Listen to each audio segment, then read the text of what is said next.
স্বাগতম সবাইকে। এই লেসনে আমরা দেখব কিভাবে একটি দ্বিপদীর বিস্তৃতি থেকে তার মধ্যপদ নির্ণয় করা যায়।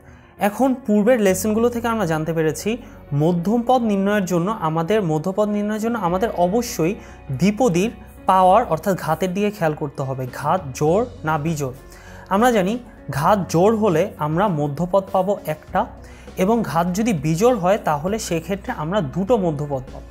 এখন আমরা দেখতে পাচ্ছি x minus 1/x to the power 17 এইখানে ঘাত একটি বিজোড় সংখ্যা, এবং ঘাত যদি হয় বিজোড় সংখ্যা তাহলে আমরা এখান থেকে দুটি মধ্যপদ পেতে পারবো, এবং সূত্র অনুযায়ী মধ্যপদ দুটি হবে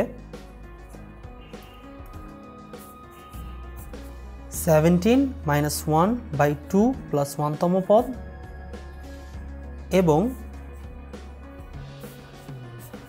17 প্লাস 1/2 প্লাস 1তম পদ।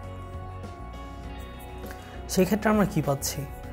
মধ্যপদ হবে একটি হবে নবম পদ অর্থাৎ 9তম পদ, এবং অপরটি হবে 10ম পদ।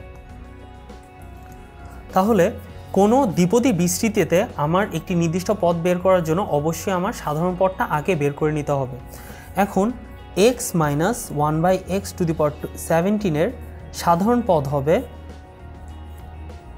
সাধারণ পদ যা আমরা সাধারণ পদের সূত্র থেকে সহজেই বের করতে পারি, সেটি হবে 17cr x two the power 17 minus r into minus 1/x to the power r, অর্থাৎ 17cr minus 1 two the power r এবং x two the power 17 minus 2r।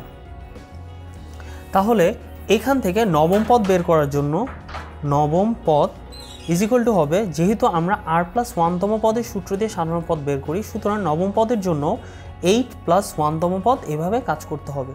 সুতরাং 8 প্লাস 1তম পদ হবে 17c8 minus 1 two the power 8 into x two the power 17 minus 2 into 8, অর্থাৎ 8 into 2 হবে 16।